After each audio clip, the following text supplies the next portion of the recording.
하나님의 말씀 보시겠습니다. 야고보서 2장 14절부터 26절까지 보겠습니다. 하나님의 말씀 야고보서 2장 14절부터 26절 말씀까지 보시도록 하겠습니다. 제가 가진 성경은 신약 성경 372면에 있습니다. 야고보서 2장 14절부터 26절까지 우리가 전체로 볼 거니까요. 17절 한 절만 우리 합독 먼저 하겠습니다. 이와 같이 행함이 없는 믿음은 그 자체가 죽은 것이라. 아멘. 지금 믿음의 삶을 살고 있습니까? 네 번째 시간, 믿음은 삶이다 라는 제목으로 말씀 나누도록 하겠습니다. 믿음의 성격에 있어서 아주 중요한 한 가지는 믿음은 그리스도를 고백하는 것에서 끝나지 않고 믿는 대로 사는 것이다, 이렇게 말할 수 있습니다. 지금 우리가 믿음에 대한 삶 시리즈로 살피는데 오늘은 순서를 바꿔서 좀 뒷부분에 다룰 부분을 미리 앞당겨서 다루고 있는 것입니다. 왜냐하면 하나님께서 특별하게 그런 마음을 주셔서 그렇게 하려고 합니다. 저는 모태신앙이에요. 엄마 뱃속에서부터, 아무것도 못하는 신앙이 아니고 엄마 뱃속에서부터 교회 다녔다, 뭐 그런 의미예요. 모태신앙. 근데 제가 인격적인 주님을 만나고 제 신앙의 변화가 일어난 다음에 가장 심각하게 여겼던 것 중에 하나는 왜 나는 믿는 대로 못 살았을까 하는 문제였거든요. 그러니까 믿는다면서 내가 왜 삶을 살지 못했을까, 이런 고민을 많이 했던 것 같아요. 사실 우리가 믿음은 삶으로 연결되어져야 되거든요. 연결되어져요. 그러니까 연결이 안 되면 우리 그건 정상적인 믿음이라고 말할 수 없는 거죠. 그래서 믿음이 무엇인지를 우리가 올바로 이해하고 또 그것이 어떻게 우리의 삶에 구체적으로 실제가 되는지를 우리가 이해할 수 있으면 좋겠다 싶습니다. 몇 가지를 보려고 합니다. 첫째, 믿음과 행함은 절대 분리될 수 없습니다. 믿음과 행함은 분리될 수 없어요. 절대로. 동전의 양면처럼 분리될 수 있는 게 아닙니다. 우선 제가 여기 행함이라는 단어를 말하면 어떤 분들은 그 행함이 무엇일까에 대해 생각할까 봐서 좀 설명을 하면, 행함이라는 단어는 두 가지 의미로 사용돼요. 성경에 보면 하나는 뭐냐면 공로의 개념입니다. 그러니까 공로, 내가 이 선함, 어떤 행함을 통해서 하나님 앞에 그 공로를 붙들고 나가려는 율법주의적인 사고와 관련이 있는 행함을 의미해요. 갈라디아서 3장 뭐 이런 데 보면 되게 많이 나오잖아요. 로마서 10장 같은 데 보면 믿음으로 가는데 행위로 가려고 하냐, 이런 이제 얘기하죠. 그게 다 공로 사상을 붙드는 거예요. 근데 여기서 말하는 또 다른, 오늘 본문에서 말하는 게 바로 그건데, 또 다른 행함이라는 단어, 행위라는 단어는 공로의 개념이 아니라 믿음의 반응으로의 개념입니다. 그러니까 믿는 자의 도리적 반응이죠. 믿기 때문에 그렇게 행하는, 이것과 관련돼서, 그러니까 믿는다면 그렇게 행하게 되어 있어야 한다는 거다, 이런 의미입니다. 자, 그걸 염두에 두면서 오늘 본문을 대하면 좋겠는데요. 2장 14절 우리 같이 한번 읽겠습니다. 시작. 내 형제들아, 만일 사람이 믿음이 있노라 하고 행함이 없으면 무슨 유익이 있으리요? 그 믿음이 능히 자기를 구원하겠느냐? 어떻게 생각하십니까? 믿음이 있노라, 난 믿음이 있어 라고 어떤 사람이 막 고백해요. 난 믿어 라고 고백해요. 근데 실제로는 그렇게 안 살아.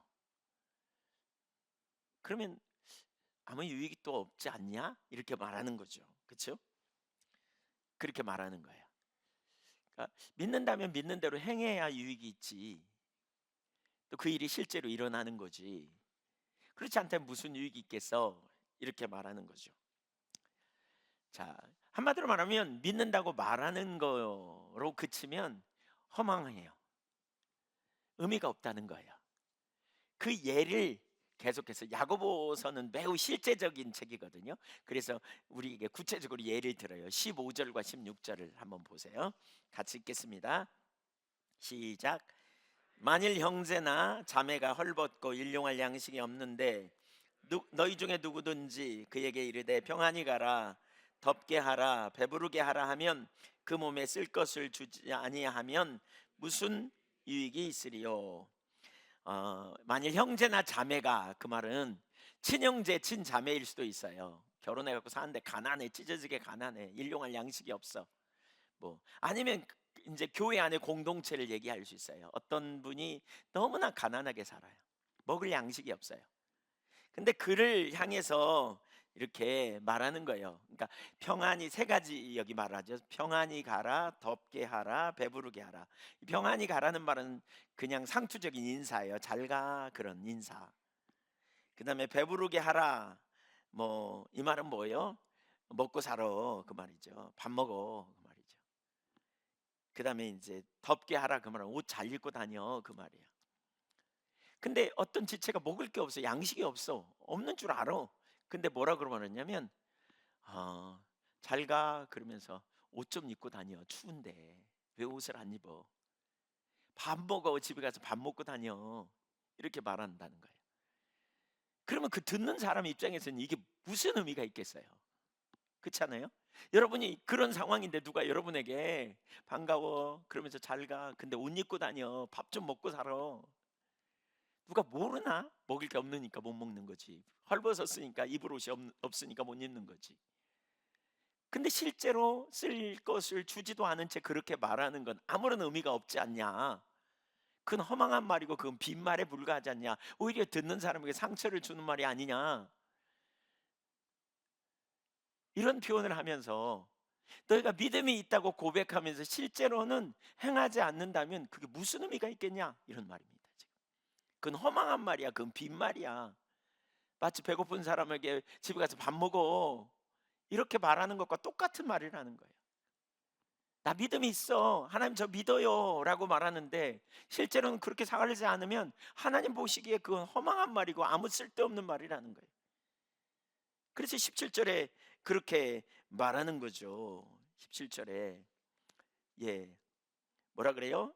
이와 같이 행함이 없는 믿음은, 이걸 이제 그렇게 해석할 수 있어요. 계속해서 행하지 않는 믿음, 계속해서 순종함이 없이 살아가는 믿음, 그런 의미예요.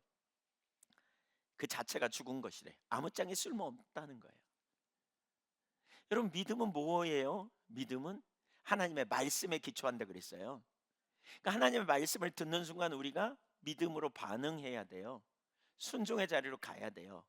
자, 예를 들면 예수님께서 그 예수님의 사역에 보면 그런 일이 되게 많이 나오잖아요. 이 땅에 예수님이 계실 때 제자들과 함께 다닐 때 병자들이 치유받고자 예수님께 나올 때 예수님이 많은 경우에는 즉석으로 그냥 치유해 주신 적도 있지만 어떤 행동을 요구해요. 믿음의 행동을 요구할 때가 있어요. 38년 한 환자에게 침상을 들고 일어나 걸어가라, 이렇게 말하고요.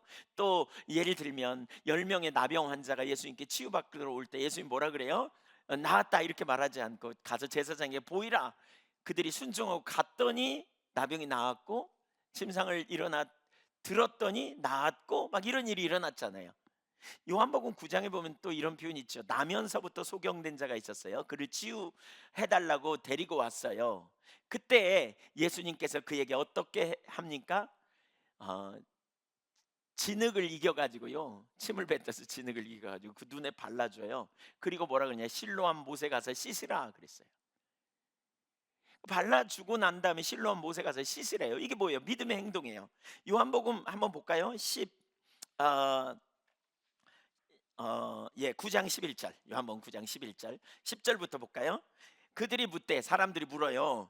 그러면 내 눈이 어떻게 떠졌냐? 그랬더니 11절 대답하되 예수라 하는 그 사람이 진흙을 이겨 내 눈에 바르고 나더러 실로암에 가서 씻으라. 여기까지가 뭐예요? 믿음의 말씀이에요. 그러니까 말씀이 선포될 때 그 믿음을 받은 거죠. 그랬더니 어떻게 해요? 믿음의 행동을 하는 거예요. 순종하는 거예요. 그래서 어떻게 했다? 가서 씻으라 하기에 내가 가서 씻었더니 그 결과가 뭐냐? 보게 되었더라. 결과적으로 눈이 열려 보게 됐다는 거예요. 씻었더니 눈이 열려 보게 된 거예요. 믿음은 행함으로 완성돼요. 그러니까 주님 다 깨지실 줄 믿습니다. 이렇게 그냥 큰 소리 치는 거죠. 그때 주님이 진흙을 발라주고 가서 씻으라 그랬더니 나을 줄 믿습니다. 거기서 그러고만 앉아 있으면 나았을까요? 아무런 의미가 없어요. 안 나왔어요. 여러분, 믿음은 행동으로 가야 돼요. 믿음은 삶으로 움직여야 능력이 있는 거예요. 그래서 행함이 없는 믿음은 죽은 믿음이라는가요. 그 무슨 얘기예요, 여러분? 이게 동전의 양면과 같아요. 기억할 필요가 있어요. 동전의 앞면에 뭐가 나옵니까? 예를 들면 100원짜리에는 누구죠? 그 누구 가슨 누구죠? 네. 어쨌든 예. 한쪽에는 100원 이렇게. 그거 반절로 잘라면 이건 온전한 동전이 아니잖아요. 믿음과 행위는 같이 가는 거라는 거죠. 같이 가는 거예요. 그러니까 행함은 믿음이 살아있다는 증거인 거죠. 그렇죠? 그러니까 열매를 믿음의 열매는 열매가 나타나는데 그건 뭘 통해서? 행함을 통해서, 행위를 통해서.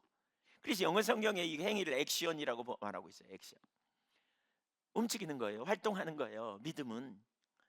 18절도 볼까요? 같이 읽습니다. 어떤 사람은 말하기를 너는 믿음이 있고 나는 행함이 있으니 행함이 없는 내 믿음을 내게 보이라. 나는 행함으로 내 믿음을 내게 보이리라. 너 믿음 증거해봐. 너 증명해봐. 너 믿음 있어?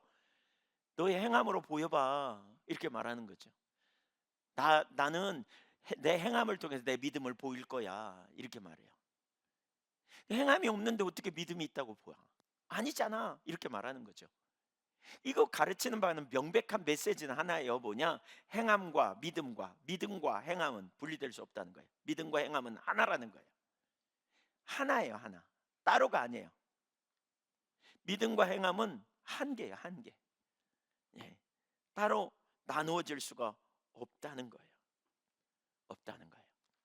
여러분 기억하십시오. 믿음과 행함은 하나입니다. 행함이 없는 믿음은 무슨 믿음? 죽은 믿음. 시체와 같다는 거예요. 아무런 의미가 없다는 거예요. 그러니까 반드시 행함으로 열매를 맺는 자로 가야 한다. 이렇게 말하고 있어요. 자, 그럼 두 번째, 행함 없는 헛된 믿음. 행함 없는 헛된 믿음이 있어요. 19절과 20절을 연속해서 읽겠습니다. 시작. 내가 하나님은 한 분이신 줄을 믿느냐? 잘하는도다. 귀신들도 믿고 떠느니라. 아하, 허탄한 사람아, 행함이 없는 믿음이 헛것인 줄을 알고자 하느냐? 야고보는 이제 믿음이 있다고 말하면서 행함이 없는 사람의 문제를 강력하게 지적합니다. 믿음이 있어 난 근데 실제로는 그렇게 안 살아. 그 사람의 문제가 있다는 거죠. 예, 문제가 있다는 거죠. 메시지 성경 누구죠? 네, 갑자기 생각이 안 나네요. 메시지 성경이라고 하는 그 성경에 보면 이렇게 이 구절을 번역해요. 의역해서 이렇게 번역하거든요. 제가 읽어보겠습니다. 여러분은 한 분이신 하나님을 믿는다고 공언하면서 마치 그것으로 대단한 일을 했다는 듯이 뒷짐을 진 채 만족해 하더군요. 참 대단하십니다. 마귀들도 그렇게 합니다만 그것이 무슨 소용이 있겠습니까? 생각을 좀 해보시오. 예. 여러분은 믿음과 행함을 갈라놓고도 그것을 계속 죽지 않게 할 수 있다고 생각하는 것입니까? 불가능하다는 거예요. 믿음과 행함은 갈라놓을 수 없다는 거예요. 근데 많은 사람이 뭐라고요? 하나님은 한 분이심을 믿는다는 거예요. 여러분, 하나님의 한 분이심을 믿는다는 게 잘못된 거예요? 잘못된 거예요? 아니에요? 아니에요. 신명기 6장 4절에 보면 이스라엘아 들으라 우리 하나님 여호와는 오직 유일한 하나인 여호와이시니 신명기 6장 4절 너는 마음을 다하고 성품을 다하고 뜻을 다하고 힘을 다해 주 너희 하나님을 사랑하라 이렇게 말하고 있어요. 그러니까 이건 이스라엘 백성들이 가장 소중히 여기는 구절이었고요. 밤낮으로 이 구절을 암송했어요. 온 가족이. 그러니까 이스라엘 모든 사람들은 유일신 사상 하나님은 한 분이시다 이거 다 알았어요. 예, 그 하나님은 한 분이시다 이렇게 믿느냐? 잘했다. 근데 왜 여기 12조로 얘기하는 건가요? 지금 이 성경에 그 잘한 일이다 그러고 말지 왜 이렇게 좀 뭔가 불만처럼 얘기했을까요? 문제는 그거예요. 하나님은 한 분이시라고 믿기는 믿고 말하기는 말하는데 실제로는 그렇게 안 산다는 거예요. 살아계신 하나님 앞에, 한 분 유일하신 하나님 앞에 반응하며 살지는 않는다는 거예요. 그걸 지금 말하는 거예요. 여기 마귀들도 믿고 떠느니라 그랬잖아요. 여러분, 마귀들도 예수님이 그리스도이심을 제일 먼저 알았던 게 마귀고요. 마귀들이 예수님 앞에 벌벌 두려워 떨었고요. 자기들을 무적행으로 보낼 권세가 예수님께 있음을 알아서 무적행으로 보내지 말라 그랬고요. 영적인 세계를 알았어요, 마귀들은. 그런데 알았던들 뭐 하겠어요? 사실 물론 마귀가 뭐 예수님을 믿을 것도 아니지만, 알았다 그러지만 그의 삶에 실제적으로 뭐 변화나 능력이 있는 것도 아니잖아요. 뭐 마귀가 예수님을 뭐 믿을 수도 없지만, 설사 뭐 알았지만 실제적인 삶은 없는 거죠. 그러니까 많은 사람이 하나님은 한 분이신 줄 믿느냐 그러면 아멘 그래요. 근데 한 분이신 하나님을 믿는데 그 하나님께 도리적으로 믿음으로 반응하며 삶을 조정하고 실제로 살아가는 능력 있는 삶을 살지 못한다면 그게 무슨 의미가 있겠느냐는 거예요. 그게 허탄한 짓이라는 거예요. 20절에 허탄한 사람아, 행함이 없는 믿음은 죽은 것인 줄, 헛된 것인 줄 알지 못하느냐 그러잖아요. 허탄한 지식을 붙들고 있다. 그러면서 난 믿는다고 말하면 무슨 의미가 있냐 이렇게 말하는 거죠. 그러면 여러분, 왜 이렇게 지식이 삶의 실제가 되지 않을까요? 왜 믿는다고 말하는데 실제로 허탄한 자리에 머물러 있을까요? 뭐가 문제입니까? 왜곡된, 믿음에 대한 왜곡된 이해 때문에 그래요. 그러니까 믿음을 네 가지로 우리가 성경에 보면 나타나거든요. 첫 번째 믿음은 이제 교리를 지적으로 동의하는 믿은 것을 믿음이라고 합니다. 교리를, 기록된 말씀을 지적으로 동의해요. 이걸 믿음이라고 말해요. 이게 믿음의 첫 번째. 두 번째로는 기록된 말씀에 성령의 조명으로 깨달아져서 말씀하신 인격체이신 하나님을 성령의 조명으로 알고 그분을 신뢰하는 것이 참된 믿음이에요. 두 번째. 세 번째, 네 번째는 은사로서의 믿음을 말하고, 네 번째는 신실하게 살아가는, 그래서 충성됨, 성령의 열매 중에 충성됨을 믿음이라고 말해요. 이 네 가지 믿음에 대해서 말해요. 근데 이제 되게 많은 사람들이 믿음을 얘기할 때 어떻게 생각하느냐? 믿음은 교리를 지식으로 동의하는 것으로 생각해요. 그 어떤 그 어린이 단체에서 만든 찬송가에 보니까 이런 찬양이 있어요. 믿음이란 그저 약속을 믿는 것, 이렇게 말해요. 믿음이란 단지 약속을 붙들면 돼, 이렇게 말해요. 근데 그건 믿음의 1단계에 불과해요. 1단계. 교리를 지식으로 동의하는 수준에 머무르는 것은 진정한 믿음이 아니에요. 교리를 지식으로 동의하는 데서 시작되지만 그 교리를 성령의 조명으로, 죽은 문자가 아니라 살아있는 하나님과의 실제적인 관계요, 또 뭐죠? 실제가 되는 지식으로 우리가 알게 되어져야 우리가 믿음으로 능력 있는 삶을 실제로 살게 된다는 거예요. 많은 사람들은 하나님에 관한 이론적인 성경 공부를 하면서 하나님을 알고 있다고 착각하는 경우가 되게 많아요. 그래서 존 웨슬리는 믿는다는 말을 설명하면서 이렇게 말합니다. 믿는다는 것의 의미는 성경의 진리나 신앙적 신조 등에 대한 동의 그 이상의 것이다. 교리를 지적으로 동의하는 것을 당연히 포함하지만 그보다 더 나가야 된다. 그러면서 뭐냐? 곧 인격체이신 하나님을 알고 믿는 것이다. 마틴 노이지온스 목사님 부흥책에서 그런 표현을 해요. 많은 사람들이 교리를 가지고 인격차와의 관계를 대체시키는, 이론적 지식을 가지고 실제적인 삶을 대체시키는 자리에 머물러 있다. 이걸 뭐라 그러냐? 죽은 정통주의에 빠져 있다. 교리는 정통인데 삶은 없는, 이론적인 지식으로는 빠삭한데 실제적인 삶에는 실제로 전혀 살지 못하는 이러한 자들을 뭐라고 말하느냐? 이단에 빠진 만큼 나쁜 사람들이다. 나쁜 일이다. 그 자리에 머무는 것은 이렇게 표현합니다. 이론은 있는데 삶은 없는. 그리고 여기 뭐가 문제가 있어요? 여러분, 뭐가 문제입니까? 하나님에 관한 진리들, 하나님의 속성, 사역, 약속 다 믿어요. 성경을 다 믿어요. 1.1획도 틀림없이 하나님의 말씀인 줄 믿습니까? 아멘 해요. 그리고 그 말씀을 다 믿어요. 근데 문제는 뭐냐? 삶은 안 돼. 왜? 머리로 동의하는 수준에서 끝나기 때문에 그래요. 성경, 우리가 가져야 될 믿음은 그 이상이라니까요. 거기서 머무는 게 아니에요. 성경에서 하나님은 전능하시다고 말하면 전능하신 하나님에 관한, 하나님은 전능하시다고 하는 사실을 믿는 게 아니고 전능하신 인격체이신 하나님을 신뢰하는 거예요. 그러기 위해서 뭐가 필요해요? 성령의 조명이 필요해요. 성령님이 하나님이 누구인지 우리에게 알게 해주셔야 실제로 믿음의 삶을 살게 돼요. 여러분, 성경을 무진장 많이 연구했지만 하나님을 전혀 몰랐던 사람들의 이야기를 성경은 말하고 있죠. 누굽니까? 바리새인들의 이야기입니다. 성경을 한번 펴보십시오. 이 구절 놔두시고요, 요한복음 5장을 한번 여러분 넘어가 보십시오. 요한복음 5장, 여기 올라올 수도 있겠지만 여러분 찾으면 좋겠어요. 5장 39절을 먼저 보겠습니다. 요한복음 5장 39절, 성경을 찾아보십시오.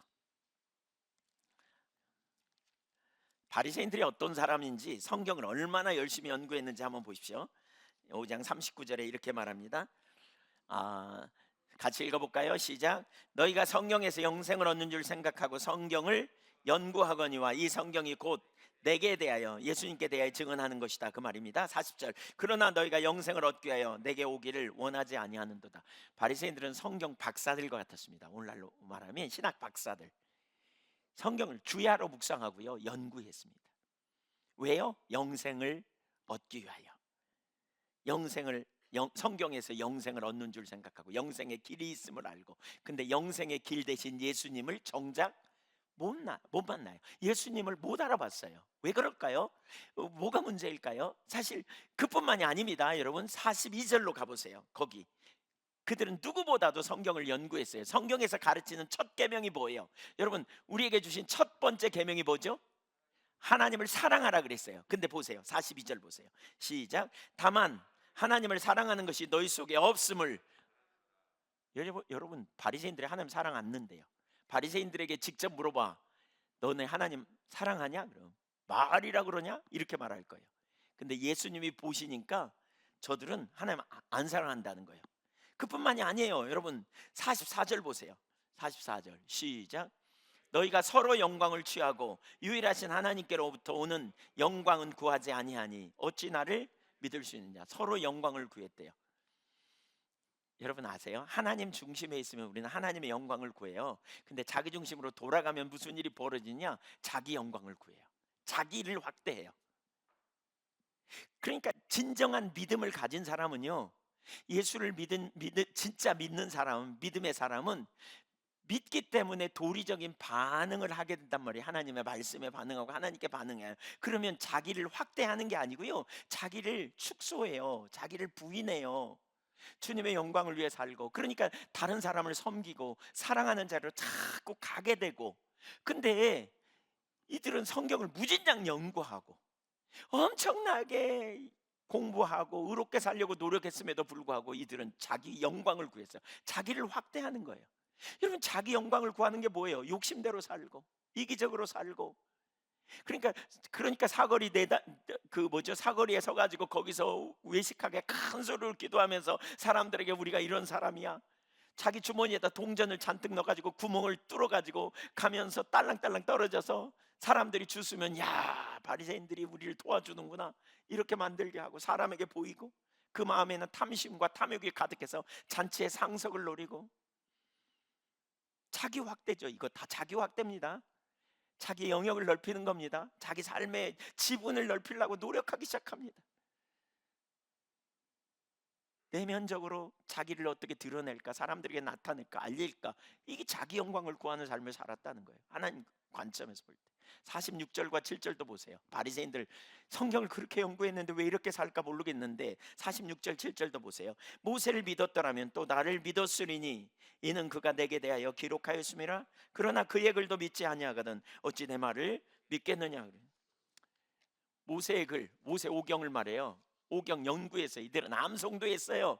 근데 믿음의 삶을 안 살았다는 거예요. 그러니까 모세의 글을 다 알았더라면 믿었을 텐데 믿음이 없었다는 거예요.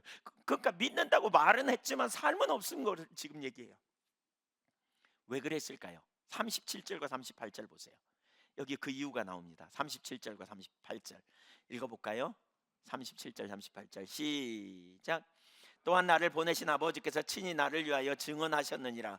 너희는 아무 때에도 그 음성을 듣지 못하였고 그 형상을 보지 못하였으며 그 말씀이 너희 속에 거하지 아니하니 이는 그가 보내신 이를 믿지 아니함이로다. 너희가 누구냐면 바리새인들입니다. 바리새인들은 세 가지가 없었대요.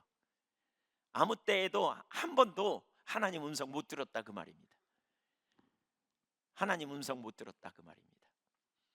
여러분, 우리 신앙에 지난 금요일 날 그 부분 나눴는데요. 우리 신앙에 아주 중요한 이해를 가져야 될 필요가 있어요. 그러니까 출애굽기 19장부터 24장까지 이스라엘 백성들을 하나님이 불러내셔서 언약을 맺으시거든요.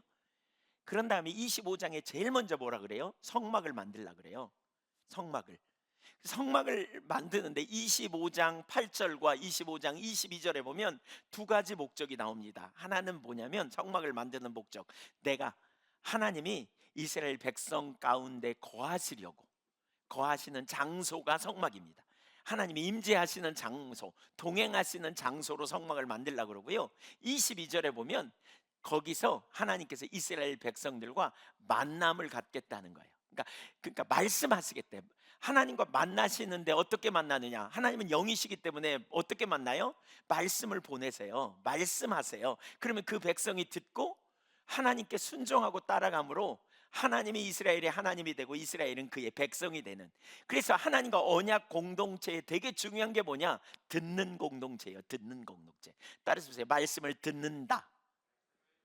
그래서 출애굽기 19장 5절에도 보면 뭐라 그랬어요? 너희를 내게로 인도했다 그러면서 너희가 내 말을 잘 듣고 언약을 지키면 열국 중에서 너희는 내 소유가 되며 보배로운 제사장이 되며 거룩한 백성이 되리라 라고 말하고 있는 거죠. 하나님의 소유가 되는 말을 듣는 거예요. 듣는 공동체예요. 믿음의 사람에게 되게 중요한 게 듣는 공동체예요. 히브리서 29장 42절에도 번제에 대해서 말해요. 매일 드리는 번제. 근데 거기 뭐라 그랬냐? 그 29장 42절 43절에 보면 오늘날로 말하면 예배예요. 예배는 그냥 의식 지키는 게 아니에요. 예배를 통해서 뭐냐? 내가 거기서 너희와 만나고 너에게 말할 거다 그랬어요. 하나님과 만남이 있는데 그 만남은 뭘로? 하나님의 말씀을 듣는 거예요. 설교를 통해서 오늘 하나님의 말씀으로 여러분에게 들려지시기를 축복합니다. 그게 만남이에요. 찬양 중에 성경을 읽는데 들려지는 거예요. 이게 죽은 문자가 아니라 살아있는 말씀으로 내게 오는, 이건 누구의 역사? 성령의 역사로 그런 일이 일어나야 돼요. 이게 만남이 있어요. 그 결과 거룩해진다 그러면서 45절과 46절에 보면 그런 표현을 해요. 출애굽기 29장 45절 46절에 보면 내가 너희 중에 거하여 나는 너희 하나님 되고 너희는 내 백성이 되려고 애굽에서 인도해냈거든. 이게 뭐예요? 하나님이 그들과 함께 하시면서 말씀하시겠다는 거예요. 들으라는 거예요. 말씀을 들을 때 살아나고 말씀을 들을 때 거룩해 되고 말씀을 들을 때 회복이 일어나요. 여러분, 주님과 만남이 있는 예배자가 되시기를 축복합니다. 그런데 문제는 뭐냐면 이스라엘 백성들은 성경을 무진장 연구했는데 하나님의 음성으로, 그러니까 말씀이 개인적으로 들려지는 음성으로 들은 적이 없대. 너희는 한 번도 하나님의 음성을 들은 적이 없다 그 말입니다. 또 형상을 본 적이 없다. 두 번째, 형상은 뭐예요? 하나님은 그러니까 어떤 형상을 본 적이 없지. 당연히 볼 수 없겠지. 형상이라는 말 그 자체는. 왜냐하면 하나님 영이시기 때문에. 근데 여기서 말하는 형상을 학자들은 뭐라 그러냐? 그분의 성품을 성령의 조명으로 계시되는 사건이 없었다는 거예요. 인격체 대신 하나님을 못 만났다는 말이에요. 하나님은 사랑이시다 말하지만 사랑의 하나님을 이론적으로 아는 자리에 머물렀지 사랑의 하나님을 개인적으로 못 만났다는 거예요. 거룩하신 하나님을 개인적으로 못 만났다는 거예요. 하나님은 거룩하시구나. 하나님은 나를 사랑하시는구나. 하나님은 신실하시구나. 신실하신 하나님을 나는 만났다. 이런 경험이 없다는 거예요. 그러니까 성경은 무진장 암송했지만 지식에 불과한 거죠. 실제적인 교제가 있는 게 아니에요. 인격적인 주님과의 관계가 안 되는 거예요. 그뿐만이 아니라 뭐예요? 말씀이 그 속에 살아 역사하셔서 이끌어가고 주관하고 끌고 가는 이런 일이 없었다는 거예요. 그냥 말씀을 암송했을 뿐이지 말씀 따로 삶 따로예요. 말씀은 이론이고 실제 삶은 가치관을 따라 자기 욕심을 따라 그렇게 살아갔다는 거예요. 뭐가 문제예요? 믿음이 있는 것 같지만 믿음이 없는 거죠. 왜요? 물으면 다음에 내요. 오르면 다음에 내요. 근데 어디에서 머물러요? 머릿속에서 머물러요. 이론에 머물러요. 생각 속에서 머물러요. 근데 행동으로는 안 나와.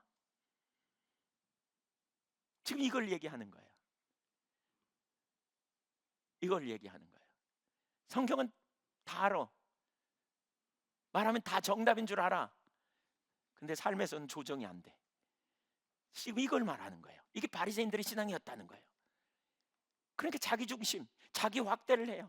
어떻게 내가 사람 앞에 잘 보일까? 어떻게 내가 남보다 더 뛰어나고 내가 또 인정받고 내가 그런 내면의 그것 때문에 막 씨름하는 거죠. 씨름해요. 시기 질투가 끊어지지 않고 경쟁심이 끊어지지 않고 누가 한마디 하면 10마디나 쏘아 붙여야 속이 시원하고 손해는 이만큼도 안 보려고 그러고 자기 확대를 꿈꾸는 거죠. 믿음이 있다고 그러는데 이거 심각합니다. 이거 지금 이걸 말하는 거예요. 허탄한 믿음이라는 거예요. 그러면서도 믿는다고 말한대. 이 부분의 적용은 뒤에 가서 다시 살펴볼 겁니다. 이 부분의 적용은. 자,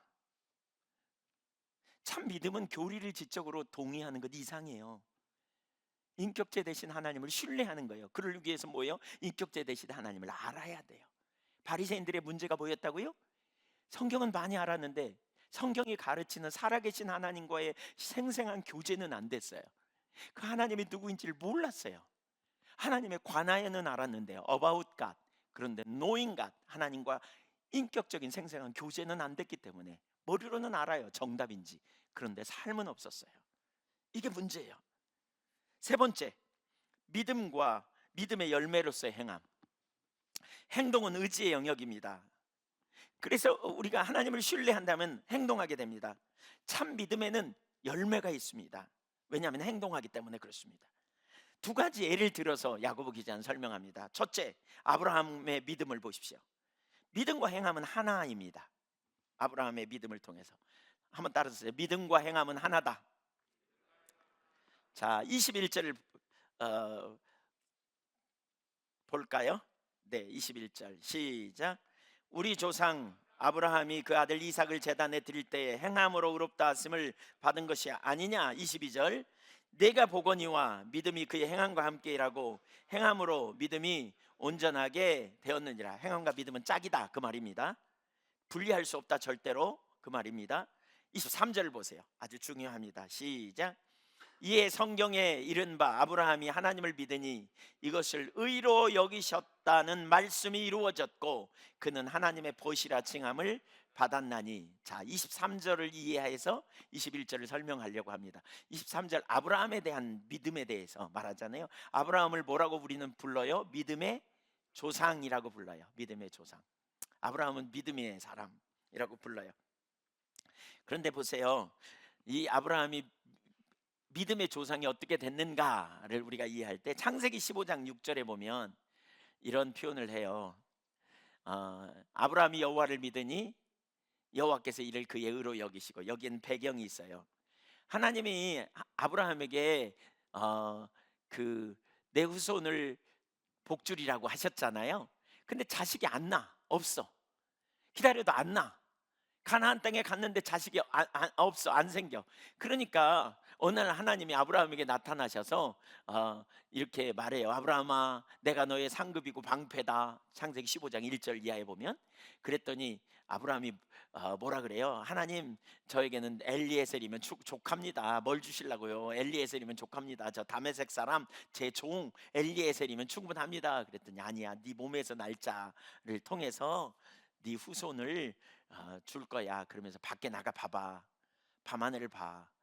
하늘의 별, 요즘은 그냥 잘 안 보이잖아요, 하늘의 별이. 근데 그 당시에는 하늘의 별이 엄청 보인 거죠. 하늘의 별 봐봐. 무수히 셀 수 있어? 없지. 네 후손을 저렇게 많아지게 할 거야. 그 말씀을 아브라함이 믿었다는 거예요. 하나님이 내 후손을 반드시 많아지게 하겠구나, 이걸 믿었다는 거예요. 그랬더니 이걸 하나님이 의롭게 여겼다는 거예요. 근데 여기서 그 믿는 순간 의롭게 여기기도 하지만, 잘 보세요. 그 믿음은, 아브라함이 이 믿음의 기초에서 그 다음에 행동했어요. 그 다음에 그렇게 행동했어요. 자기 아내를 통해 아이를 낳을 거라고 할 때, 아이를 낳을 가능성이 없어도 믿음이 없어 의심하지 않았다는 거예요. 하나님이 주실 걸 믿었어요. 특별히 그 믿음의 기초에서 21절을 해석해야 돼요. 21절을 다시 한번 볼까요? 21절 같이 한번 읽습니다. 시작. 우리 조상 아브라함이 그 아들을 이삭을 제단에 바칠 때에 행함으로 의롭다 하심을 받은 것이 아니니라. 아니냐? 네, 아니냐. 죄송합니다. 제가 네, 한번 생각해 보세요, 여러분.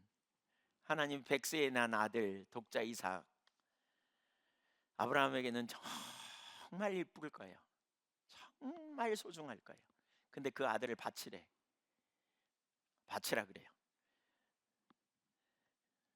쉬워요? 엄청난 시험이 온 거죠. 근데 아브라함은 믿음으로 하나님의 말씀에 순종했다는 거예요. 그러면서 로마서 4장에 보면 뭐예요? 하나님은 죽은 자를 살리시는 하나님, 없는 것을 있는 것 같이 부르시는 하나님으로 믿었기 때문에 순종했다는 거예요. 그의 믿음은 뭐예요? 하나님이 반드시 내 후손을 하늘의 별처럼 바다의 모래처럼 많아지게 할 거라는 믿음의 기초에서 행동했다는 거예요. 그러니까 그의 행동은 믿음에 의한 행동이었어요. 이걸 의로 여긴다는 거예요. 로마서 4장에서도 정확하게 이걸 말하거든요. 믿음을 의롭게 됨에 설명하면서 여기서 말하는 믿음은 바로 아브라함의 예를 들면서, 아브라함이 믿었기 때문에 환경에 뒤집어지지 않고, 믿었기 때문에 불가능한 상황에서도 하나님을 찬양했고, 믿었기 때문에 없는 것을 있는 것 같이 부르시는 하나님을 믿었기 때문에, 죽은 자를 살리신 하나님을 믿었기 때문에 독자 이삭을 묶어놓고 칼로 치려고 하는 일까지 했다는 거예요. 그랬더니 하나님이 아브라함을 그 믿음을 보시고 너는 내 친구야, 벗이야, 이렇게 했다는 거예요. 믿습니다 라고 말하고 안 움직인다면 그 합당하지 않다는 거죠. 믿음은 이처럼 반드시 뭘로 간다? 행동으로 가게 된다는 거예요. 가게 된다는 거예요. 그래서 24절 보세요. 24절 시작. 이로보건대 사람이 행함으로 의롭다 하심을 받고 믿음으로만은 아니니라. 행함으로 의롭다함을 받는 거지 믿음으로만은 아니라는 거예요. 그러니까 이걸 굳이 분리시키는 사람이 잘못된 거라는 거예요. 따라서 믿음과 행함은 한계다. 하나야. 떨어질 수가 없어요. 뭐 0.5 이런 거 아니에요. 그냥 하나예요. 이건 어떻게 뗄래야 뗄 수 없어요. 믿음과 행함은 하나예요. 행함은 하나예요. 생각해 보세요. 믿는다고 말하는 데서 그치지 않고 믿으면 움직이는 거죠. 믿으면 행하는 거예요. 예. 우리 어린아이들이 어느 집에 우리 뭐 손님이 왔다고 쳐보세요. 어린아이를 손을 잡고 내가 너 과자 사줄게, 가자 그래가지고 그 손님이 데리고 아이를 데리고 가요. 근데 아이가 가가지고 과자를 골라봐 그래서 이제 잔뜩 골라갖고 나왔는데 손님이 없어져 버렸어. 돈을 지불해야 하는데 없어져 버렸어. 그러면 어떻게 되겠어요? 그 말이 안 되는 얘기잖아요. 그렇죠? 예. 아니면 어린아이가 물건 고르면서 손님 있나 보고, 한 개 고르고 있나 보고 가서 물어봐. 지갑에 돈 있으세요? 이렇게 물어보고. 그러지 않잖아요. 그렇죠? 사다 놓으면 낼 걸 믿고 그냥 가잖아요. 네. 우리 보통 믿음이 없는 것 같지만 사실 믿음이 있어요, 여러분. 예. 여러분 이 건물 튼튼한 줄 아세요, 이거? 튼튼하죠? 예, 제가 보니까 믿음이 좀 없는 사람은 앞에 앉고 믿음 있는 사람은 저 뒤에 앉았나? 예, 거기 부딪히면 그쪽은 납작이고 이쪽은 그나마 공간이 좀 뜰 것 같고 뭐 그런. 예. 자동차 운전하면 심야고속 타보셨어요? 저는 심야고속 타고는 그 다음부터 심야고속 탈 때는 꼭 앞자리에 앉습니다. 과자 좀 사갖고 뭐 이런 것 저런 거 사갖고 앞자리에 탑니다. 운전기사 보셨어요? 심야고속 탈 때 어떤 때 운전기사는요 반쯤 눈을 감고 가요. 뒤에서는 믿음이 좋아갖고 푹 자고, 앞에 운전하는 분도 믿음이 있는지 뭔지 잘 모르지만 이렇게 감고 가고, 얼마나 겁나는지 몰라요. 그래서 제가 바로 뒤에 앉아갖고 먹을 것도 주고 영양갱 같은 것도 주고 새우깡도 주고 막 이럽니다. 그리고 얘기도 시키고 못 졸게 하려고. 근데 제가 보니까 다 자더라고요. 다 고골고 자요. 믿음 되게 좋아요. 확률적 믿음이죠. 이건 확률적 믿음일 뿐이에요. 내가 믿는 하나님이 진짜 살아계신 하나님이고 능력의 하나님이고 믿을만 하신 분인지 알지 못하면 아브라함처럼 우리가 사는 거 어려워요. 어려워요. 근데 진짜 믿는다면요, 그렇게 살아야 돼요. 여러분, 오늘 설교를 들으면서 우리 목사님은 오늘 행함에 대해 설교하는구나 이렇게 혹시 듣는다면 여러분 틀렸어요. 저는 행함에 대해 말하지 않아요. 믿음에 대해 말하는 거예요. 믿는데 어떻게 안 살아요? 믿는데 어떻게 안 가요? 그렇잖아요. 아니, 믿는데 왜 안 해요? 그러니까 믿는데 안 하는 건 믿음이 없는 거지 행함이 없는 게 아니에요. 우리는 이걸 분리해요. 아니에요, 여러분. 믿음이 없는 거예요. 행함이 없는 게 아니에요. 믿음이 없으니까 안 하는 거예요. 저는 우리 자신의 오늘 밑바닥을 좀 긁어보면 좋겠다 싶어요. 우리가 진짜 믿음이 있는 사람인지 좀 보면 좋겠어요. 믿음이 있다면 믿는 대로 가요. 믿음이 있으니까 자잖아요. 그냥 그 사고 나면 그냥 최소한 중상인데 편히 자잖아요. 뭐 운전 면허증 보자 그래요? 바퀴 차보나요? 혹시 튼튼한가, 바람은 제대로 들어가 있나 검사해보나요? 안 하고 자잖아요. 확률적인 믿음이 있으니까 그런 거죠. 아파트에 살면서 그 가끔 생각해봐요. 30 몇 층 무너졌잖아요, 우리 화정동에서. 그냥 되는 거예요. 하루아침에 가는 거예요. 근데도 그냥 아파트에서 편안히. 저는 어제 누워서 자면서 그런 생각을 해봤어요. 야, 이거 안전한가? 그렇다고 뭐 안전진단 뭐 해볼 수 있는 것도 아니고. 어떻게 생각하세요? 우리가 어떤 자리에 있어야 하는지. 나는 과연 믿음이 있는가를 좀 우리가 오늘 살펴보자는 거예요. 지금 행함을 다루고 있지 않아요. 믿음을 다루는 거예요. 믿음을. 자, 두 번째 기생 라합의 예를 보겠습니다. 25절 봅니다. 또 이와 같이 기생 라합이 사자들을 접대하여 다른 길로 나가게 할 때에 행함으로 의롭다 하심을 받은 것이 아니냐. 기생 라합 이방 여인이었잖아요. 여기 무슨 사건을 두고 얘기해요? 하나님이 이스라엘 백성들을 가나안으로 인도하실 때에 그들이 가나안 요단강 가기 전에 진을 치고 이제 거기에 두 명의 정탐꾼을 여리고 성으로 보내죠. 첫 번째 성. 그리고 여리고 성을 어떻게 점령할 것인가 이렇게 보내는 순간에 일어난 사건이에요. 근데 그 여리고 성 안에 기생이 뭐 하는 직업인지 아시죠? 술 팔고 그냥 사람들과 희희낙낙하는 그런 직업이죠. 아브라함의 믿음을 얘기하더니 여기서는 갑자기 가장 믿음이 없을 것 같은 라합의 기생의 이야기를 여기 예로 들고 있습니다. 그런데 그 여인이 믿음으로 반응했다는 거예요. 믿음으로 행동했다는 거예요. 그 결과 예수님의 족보에 들어가기도 하고 생명을 얻게 되는, 죽을 수밖에 없는 상황에 구원받는 놀라운 일이 있었다는 거예요. 히브리서 11장 31절을 한번 읽어보겠습니다. 히브리서 11장 31절 시작. 믿음으로 기생 라합은 정탐꾼을 평안히 영접하였으므로 순종하지 아니한 자와 함께 멸망하지 아니하였도다. 여기서도 라합의 믿음과 순종을 함께 말하죠. 그러면서 뭐라 그래요? 그가 멸망할 처지임에도 불구하고 구원을 받았다라고 말합니다. 두 명의 정탐꾼이 여리고성으로 들어왔어요. 그러다가 어떻게 발각이 됐나 봐요. 그랬더니 군사들이 그를 추적하다가 기생집에까지 쫓아오는 거죠. 근데 기생 라합이 그 정탐꾼을 숨겨줍니다. 그리고 나중에 그를 보내요. 보내면서 뭐라 그러냐, 너 가거든 하나님이 여리고성을 너희에게 준 줄 내가 믿어. 그러니까 너희가 이 땅에 들어올 건데 들어오면 꼭 우리 가족을 살려줘야 돼. 그랬더니 정탐꾼이 그 창문에다 빨간 깃발을 달아놓으라 그래요. 그래서 창문에다 줄을 달아갖고 내려서 오게 합니다. 자, 그 장면을 좀 볼까요? 여호수아 2장 8절. 또 그들이 눕기 전에 라합이 지붕에 올라가서 그들에게 이르러 말하되 여호와께서 이 땅을 너희에게 주신 줄을 내가 아노라. 여러분, 이게 라합의 믿음이에요. 라합은 알았어요. 어떻게 이 믿음이 생겼을까요? 로마서 10장에 믿음은 들음에서 나며 그랬어요. 들었대요. 그래서 알아요. 이 땅을 주셨구나라고 알아요. 그러니까 어떻게 해요?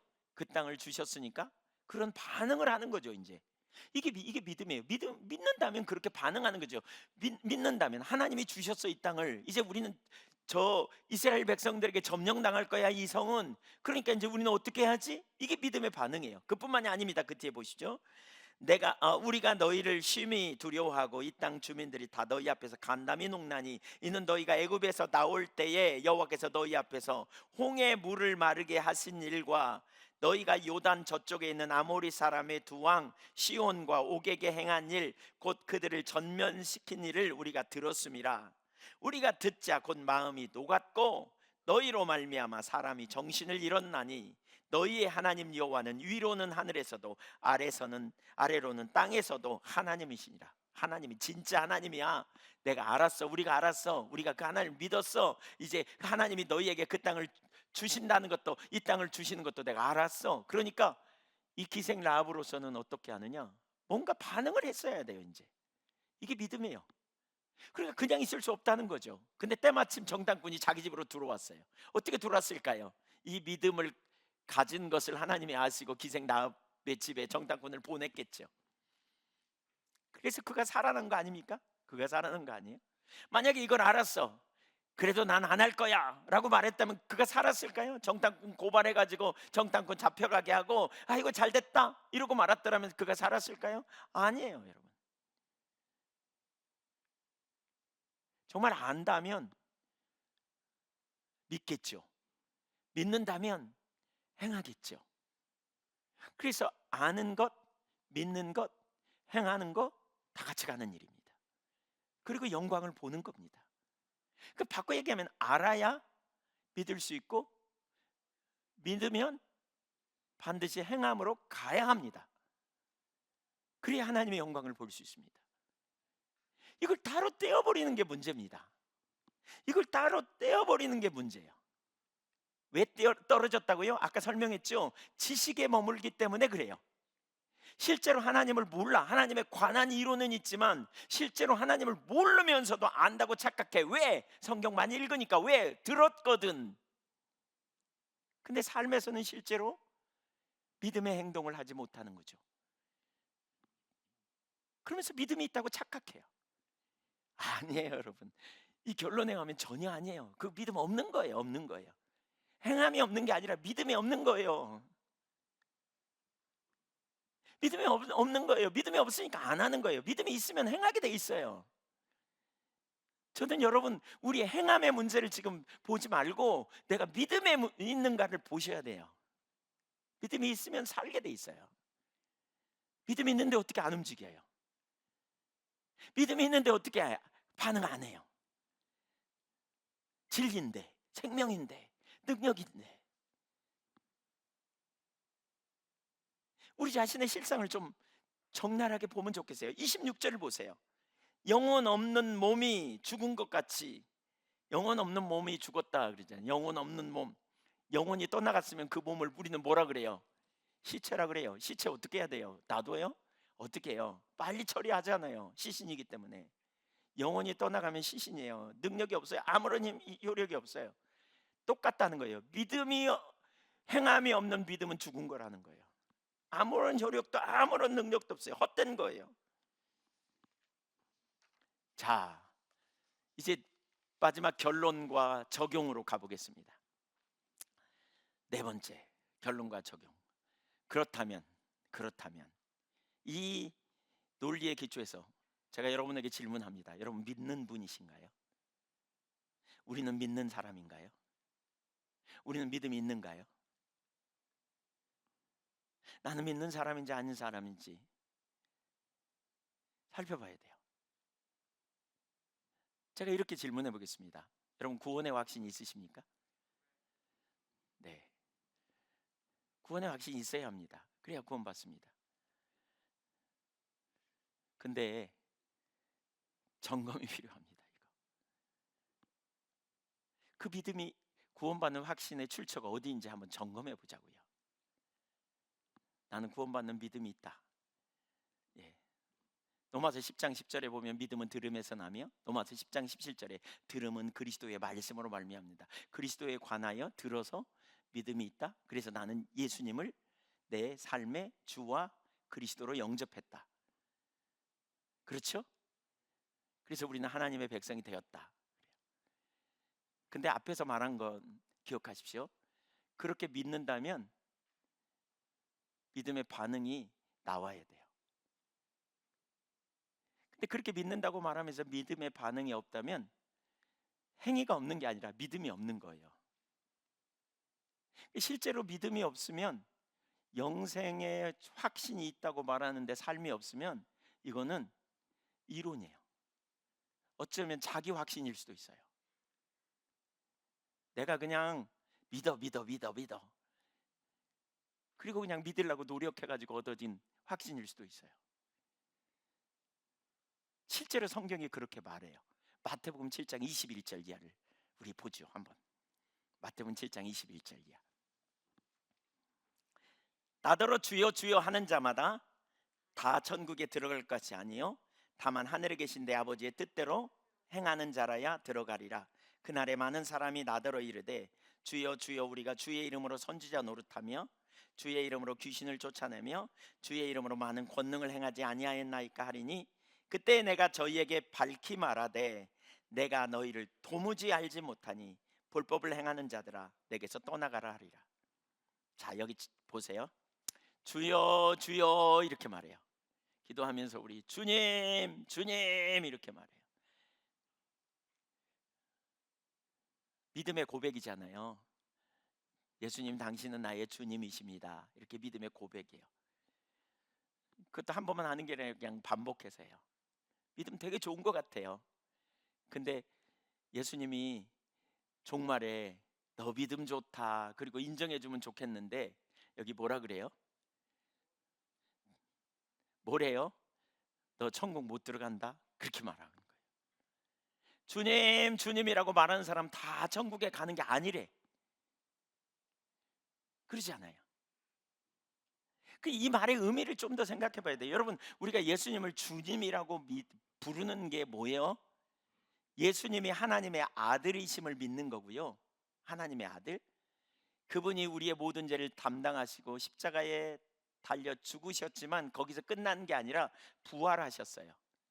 그리고 승천하셨어요. 예수님의 부활은 하나님의 아들됨의 증거라 그랬죠. 로마서 1장 3절 4절에 보면 예수님의 부활은 하나님의 아들이 증거, 그 아들됨이 아들됨을 드러낸 사건이고요. 승천하셨잖아요. 승천하셔서 하나님 보좌 우편에 앉았다 그랬는데 하나님 보좌 우편에 앉았다는 말의 의미가 뭐냐면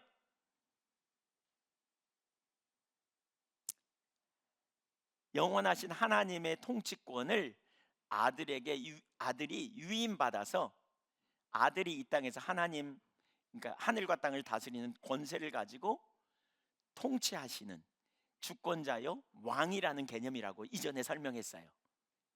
이전에. 그러니까 예수님이 주님은 뭐예요? 통치자예요, 왕이에요, 주권자예요.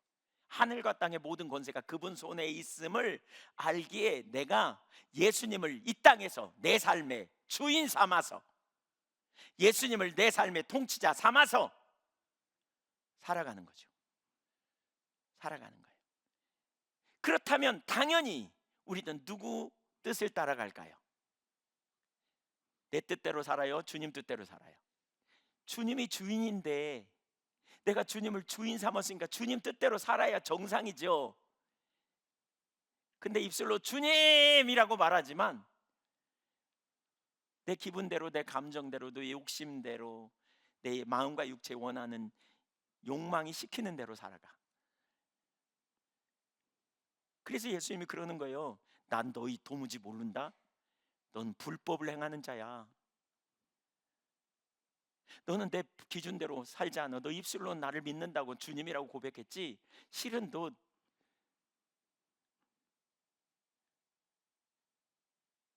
헛된 고백이야. 그거 헛된 고백. 너 나 믿는다고 말하지. 그 불법이야. 너 불법을 행해. 난 너 잘 몰라. 지금 이렇게 말씀하고 있는 거예요. 여러분, 믿음과 행함을 분리시키면 이런 결과를 가져올 수 있다는 거예요. 그러면서 그 강도가 어느 정도인지 보세요. 여러분, 어떤 사람들이 그렇게 말할지 생각해 보세요. 우리는 거기에 해당 안 되겠지 이럴 수도 있어요. 근데 잘 보세요. 왜냐하면 우리는 봉사하고 주일날 한 번도 안 빠지고 우리는 맨날 예배드리고 우리는 헌신하니까 그럴 거야. 근데 예수님이 22절에 뭐라 그랬어요? 그때 어떤 사람들이 와서 이렇게 말한다는 거예요. 주님, 우리가 주님의 이름으로 선지자 노릇하며. 선지자 노릇이 뭔 줄 아세요? 예언했다는 거예요. 근데 오늘 선지자의 신약적 개념 중에 하나는 설교자거든요. 설교자. 주님의 이름으로 설교했대. 다른 사람에게. 주님의 이름으로 귀신을 쫓아냈대. 주님의 이름으로 능력을 행했대. 권능을 행치 아니하였나이까. 근데 예수님은 난 너 몰라. 도무지 몰라. 너 도대체 몰라. 무슨 얘기예요? 여러분, 주님의 이름으로 우리가 사역을 감당하고 주님의 이름으로 능력을 행하는 건 하나님 믿음이 있어서 하나님과의 친밀한 교제 가운데 있어서 뭐가 되는 게 아니에요. 사실은 여러분, 은사와 부르심에는 후회하심이 없어요. 그러니까 어떤 사람은 은사가 강력하게 나타나면 그는 하나님과 매우 친밀하고 하나님 뜻대로 사는 사람이라고 생각하기 쉬운데요. 고린도전서 1장에 보면 고린도 교회는 모든 은사에 부족함이 없었어요. 그럼에도 불구하고 3장에 보면 뭐예요? 영적으로는 어린아이 중에 어린아이였대. 시기 질투가 끊어지지 않는, 음란이 끊어지지 않는, 우상 숭배가 끊어지지 않는. 그러니까 은사가 나타난다고 어떤 사람은 뭐 여러분 대단한 게 생각하는데, 하나님이 은사는 하나님의 일을 이루기 위한 통로로 그 사람을 쓰시는 거예요. 그러니까 은사가 나타나서 자기가 쓰임 받으니까 자기가 대단하다고 생각할 수 있는데, 하나님과 인격적 교제 가운데 있지 않으면 실제적인 개인의 삶에 은혜가 있을 때는 뭐가 되는 것 같지만 은혜 거치는 순간 자기중심으로 돌아가고 세상 사랑이 그 속에 가득하고 인본주의적인 삶으로 가고 자기 확대, 자기를 변호하는, 자기를 넓히는, 자기 부인이 아니라 이기적이고 지극히 자기중심으로 돌아가는 그 자리로 가버릴 수 있다는 거죠.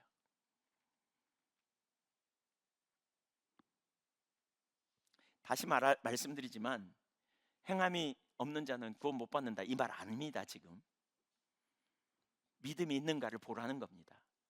믿음과 행함은 분리될 수 없기 때문에 믿는다면 살게 돼 있다는 겁니다.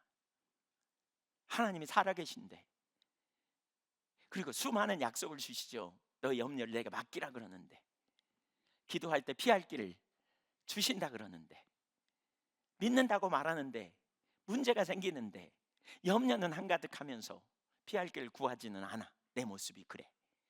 그렇다면 내가 믿음이 있는 건가? 살펴봐야 된다는 거예요. 내가 남이 잘 되는 꼴 보면 내 속이 뒤집어져.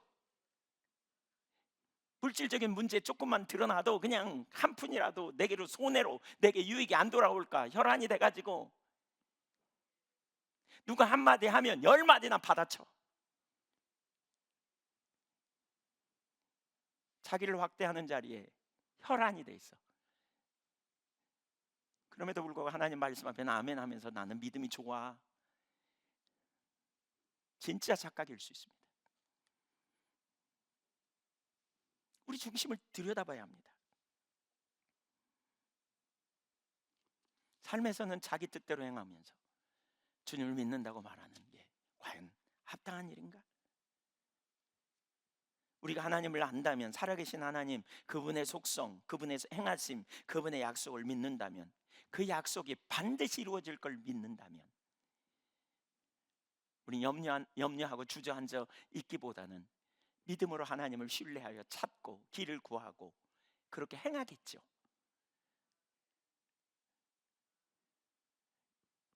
근데 실제로는 전혀 그렇게 하지 못해.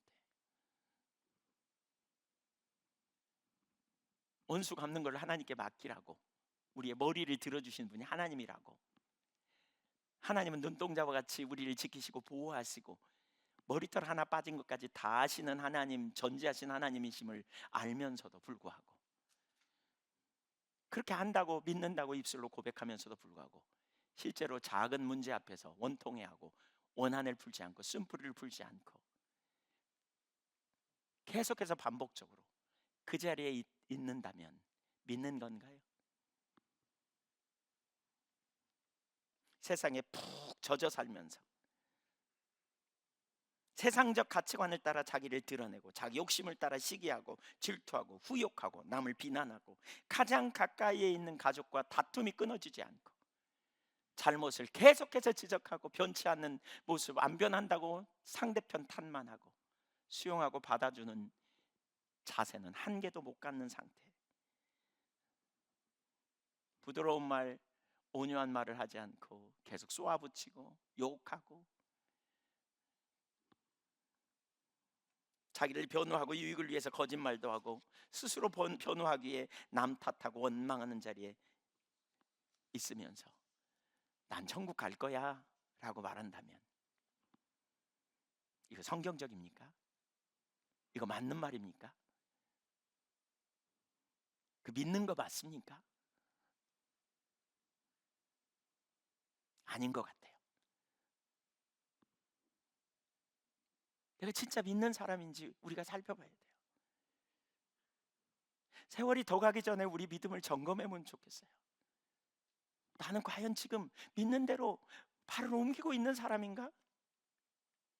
나는 믿는 대로 행하려는 의지가 내게 있고 잘 안 돼요. 우리가 믿는 대로 다 살 수 있는 사람은 없어요. 그럼에도 불구하고 그렇게 살지 못하기 때문에 애통해하고 하나님 앞에 은혜를 구하고 하나님 은혜 아니면 내 삶에 변화가 안 일어난다고 하나님 앞에 통회하면서 은혜를 구하고 그러니까 그런 자신의 모습을 발견하면서 다른 사람을 함부로 판단하지 않고 그래서 십자가의 대속의 은혜를 매번 발견하고 그래서 주님 은혜 없이는 안 되니까 용납하고 수용하고 받아지고 우리가 그런 자리에 가야 되지 않겠습니까?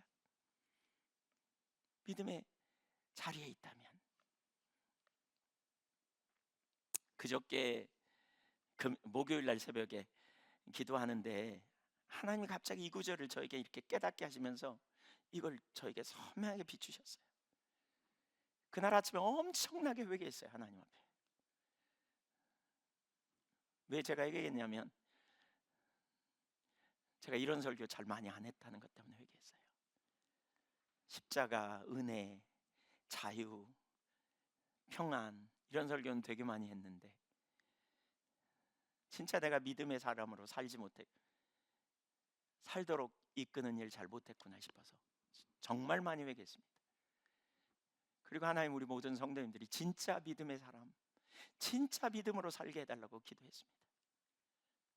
참 신자 되도록 정말 믿는 사람으로 살도록. 신앙생활을 오래 했는데 여전히 다툰대 이런 소문이 막 들려와. 누구 꼴 보기 싫어서 교회 속으로 만나가고 싶대. 신앙생활을 오래 했는데 이게 웬일인지 모르겠습니다. 이게 웬일인지 모르겠습니다. 구원의 확신이 있다고 큰 소리 빵빵 치는데 진짜 맞는 건가? 진짜 하나님 아는 건가? 진짜 하나님 믿는가? 혹시 착각하며 살지 않는가? 이 다음에 천국 갔는데 없으면 어떡해요? 자기 그냥 거짓된 신념을 붙들고 있는 거 아닌가 혹시?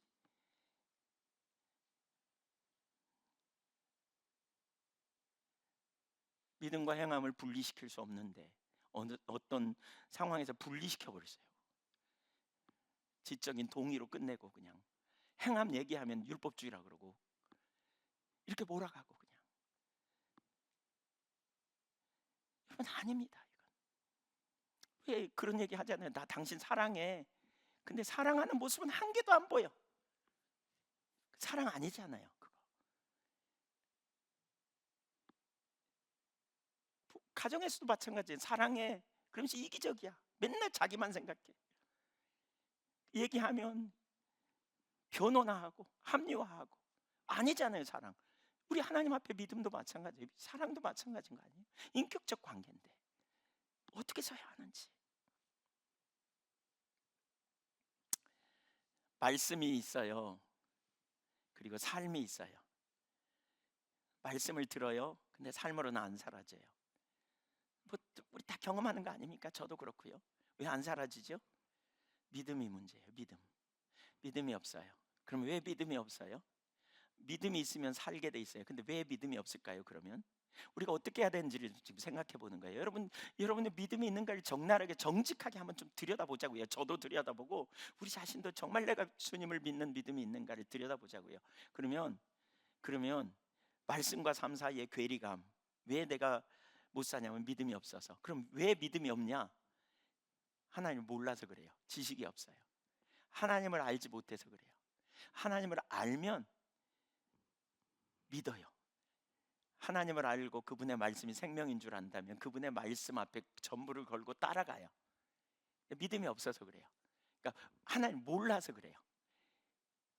그래서 이렇게 말하죠.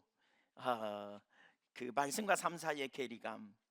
정말 주님을 안다면 그분의 사랑, 그분의 은혜, 그분의 전능하심, 그분의 약속은 반드시 이루어진다는 걸 안다면, 우리가 부르짖을 때 하나님이 건져내시는 분임을 안다면, 기도할 때 응답하심을 안다면, 막다른 골목에서 피할 길 내심을 안다면, 마침내 우리를 이 땅에서 사는 것이 아니라 영원한 천국으로 우리를 데려갈 걸 안다면, 여호와가 나의 유일한 분기시고 내가 자기를 의뢰할 때 하나님께서 자기를 의뢰하는 백성들을 지켜주시고 돌봐주시고 필요를 채워주시는 걸 진짜 안다면 우린 그 하나님께 반응하며 나갈 거예요. 그 믿음이 우리를 자유케 해요. 그 믿음이 우리를 안식으로 인도해요. 환경이 아니고요. 그 믿음 안에서 우리가 자유와 안식과 기쁨이 있고요. 염려를 우겨쌈을 당해도 쌓이지 않는 것은 바로 그 믿음이 안에서 이게 일어나요. 근데 똑같은 일이 생겨도 맨날 헤매. 한숨은 맨날 쉬고 믿음이 한 개도 없는 거죠. 하나님을 몰라서 그래요. 하나님을 몰라서. 호세아 4장 6절에 내 백성이 지식이 없어 망한다 그랬거든요. 여기 내 백성이 지식이 없어 망한대. 지식이 없어. 여기 지식은 다트예요. 체험적 지식이에요. 성경에서 말하는 지식이라는 말은, 하나님을 안다는 말은 다 체험적인 걸 의미합니다. 교리를 지적으로 동의하는 수준이 아니에요. 그 이상이에요. 요한복음 17장 3절에 영생은 곧 유일하신 참 하나님과 그의 보내신 자 예수 그리스도를 뭐하는 것? 아는 것이니이다 그랬어요. 영생의 삶은 예수님을 아는 거예요. 이게 기노스코라는 단어예요. 체험적으로 아는 거예요. 성령의 조명으로 아는 거예요. 기록된 예수님에 관한 몇 가지를 아는 게 아니에요. 주님을 아는 게 문제예요. 주님을 모르니까 망한다는 거예요. 내 백성은 지식이 없어 망한다는 말이 그 말이에요. 마틴 노이존스 목사님은 우리가 가진 문제의 99.9%의 난제, 어려운 문제는 하나님을 모르는 데서 온다라고 표현해요. 하나님을 안다면 기독교인은 하나도 문제가 안 된다는 거예요. 에이든 토저가 쓴 하나님을 추구하며라는 책에서 보면 우리 기독교인이 능력이 없는 이유는 하나님을 아는 것과 같은 핵심 교리를 지적으로 한번 쑥 훑어보고 다른 많은 중요한 교리들과 함께 창고에 집어넣어 잡동사니 취급한 채 하나님을 알고 있다고 착각하기 때문에 능력이 없다는 거예요. 우리의 능력은 우리가 믿는 하나님을 알고 그분을 신뢰하는 게 능력인데, 오늘날 너무나 많은 경우에 그 자리에 머물러 있는 거죠. 여러분, 우리가 어떻게 할 것인가? 하나님 알기를 구해야 돼요. 아멘. 제가 목회하면서 수도 없이 상담을 해봤지만 어떤 분들과 상담하다 보면 이렇게 말해요. 목사님 알아요. 그래요. 뻔한 얘기 하네. 이런 투로 알아요. 그럼 저 뭐라고 한 줄 아세요? 몰라요. 그래요. 알면 살아야지. 모르니까 안 하지. 용서해야 돼요. 알아요. 안 되니까 그렇지. 왜 안 될까요? 잘 몰라서 못하는 거예요. 하나님이 나를 사랑하신 피로 값주고 사신 하나님이 나를 용서하신 것처럼 내 이웃을 용서하셨다면, 그리고 그것이 하나님의 의도라면 내가 그 하나님을 믿는데 어떻게 용서를 못하겠어요? 어떻게 안 하겠어요? 못하면 못 견디지. 가슴이 견딜 수 없지. 하나님 앞에 나가는데 죄송해서 이대로는 안 된다는 생각 때문에. 근데 이론으로 알고 있다고 안다고 생각한 자리에 머물러 있으니까 우리 삶에 능력이 없는 거예요. 됐다고 생각하면서. 여러분, 우리 신앙의 옷을 좀 벗으면 좋겠어요. 허울 같은 옷, 껍데기, 이론적인 거, 지식으로 하는 거. 그리고 진짜 밑바닥부터 한번 살펴보세요. 난 믿음이 있는가? 난 정말 믿음이 있는 사람인가? 제가 거듭 나누지만 행위를 말하는 게 아니에요. 여러분, 사냐 못 사냐 지금 그 얘기를 나누는 게 아니에요. 믿으면 살게 돼 있어요. 근데 못 사는 건 믿음이 없는 거예요. 하나님 앞에 그렇게 고백하세요. 하나님 알게 해달라고, 하나님 은혜를 부어달라고. 제가 얼마나 마음이 애통한지 모르겠어요. 하나님 앞에.